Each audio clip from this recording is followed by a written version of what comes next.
नमस्कार दोस्तों, आपका स्वागत है अपनी YouTube चैनल PFP में। आज हम वोल्टास के बारे में चर्चा करने वाले हैं। स्टॉक में कंटिन्यूअसली गिरावट हो रही है। स्टॉक अपने ऑल टाइम हाई से 40% नीचे आ चुका है। तो ऐसी सिचुएशन में एज ए रिटेलर हमें क्या करना चाहिए, इसके बारे में आज हम चर्चा करने वाले हैं।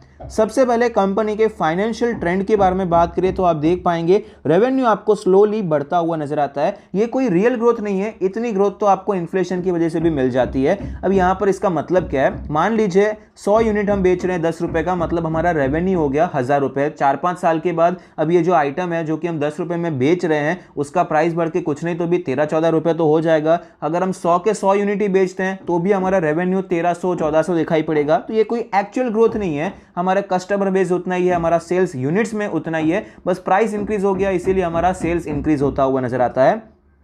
कंपनी के प्रॉफिट के बारे में बात करें तो प्रॉफिट आप देख पाएंगे बिल्कुल भी इंक्रीज नहीं है, फ्लैट प्रॉफिट आपको नजर आता है। पिछले 4 सालों से कोई ग्रोथ देखने को नहीं मिली है, तो फाइनेंशियल ट्रेंड कोई बहुत अच्छा नहीं है। रिटर्न रेशियोज के बारे में बात करें, ROE 9% है, ROC 14.5% है, ROA 5% है। रिटर्न रेशियोज भी कोई बहुत ज़्यादा खास नहीं है और पिछले साल के मुकाबले नीचे आते हुए नजर आते हैं। लेवरेज रेशियो के बारे में बात करें तो डेट टू इक्विटी 0.06 है, इंटरेस्ट कवरेज रेशियो 33 का है, तो लेवरेज रेशियो अच्छा है, ना के बराबर कर्जा है। शेयर होल्डिंग पैटर्न के बारे में बात करें, टोटल प्रमोटर होल्डिंग है 30.3%, जिसमें से कुछ भी प्लेज नहीं है। Mutual fund 15%, other DII 14.5%, FII 24%, retail and other category में 15.5% की हिस्सेदारी है। शेयर होल्डिंग पैटर्न डिसेंट नजर आता है। अच्छी बात यहां पर यह है कि भाई प्रमोटर की होल्डिंग भले ही 50% से कम है, लेकिन इंस्टीट्यूशंस का इंटरेस्ट आपको नजर आता है। रीसेंट ट्रेंड के बारे में बात करें, म्यूचुअल फंड माल बेच रहे हैं, अदर DII माल खरीद रहे हैं, FIIs खरीद रहे थे, लेकिन फिलहाल 2-4 क्वार्टर से आपको यहां पर फिर से सेलिंग होती हुई नजर आती है। तो रीसेंट ट्रेंड में भी ज्यादातर नेगेटिव पॉइंट्स ही नजर आते हैं।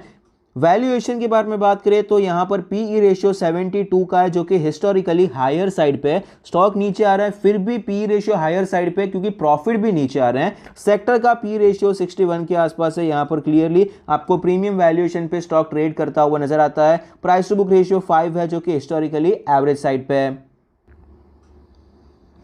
स्टॉक के चार्ट पर आप देख सकते हैं 1300 के लेवल से यहां पर गिरावट देखने को मिली। 1100 का एक इंपॉर्टेंट सपोर्ट था, स्टॉक ने सपोर्ट तोड़ दिया, फिर से एक यहां पर बेस बनाया, ये बेस भी तोड़ता हुआ नजर आया और स्टॉक कंटिन्यूअसली नीचे आ रहा है, अपने सारे मूविंग एवरेज के नीचे है। डेली RSI 42 का लेवल है, क्लियरली यहां पर वीकनेस ही नजर आती है। इंपॉर्टेंट लेवल्स के बारे में बात करें तो यहां पर जो रेजिस्टेंस है 850 के करीब रेजिस्टेंस नजर आता है, 850 860 का लेवल, और 800 के करीब हमें सपोर्ट नजर आता है। वीकली चार्ट पे चलते हैं तो वीकली चार्ट पे हमारा रेजिस्टेंस थोड़ा सा ऊपर शिफ्ट होता हुआ नजर आएगा। अप्रॉक्सीमेटली हमें 870 के आसपास रेजिस्टेंस मिल जाता है।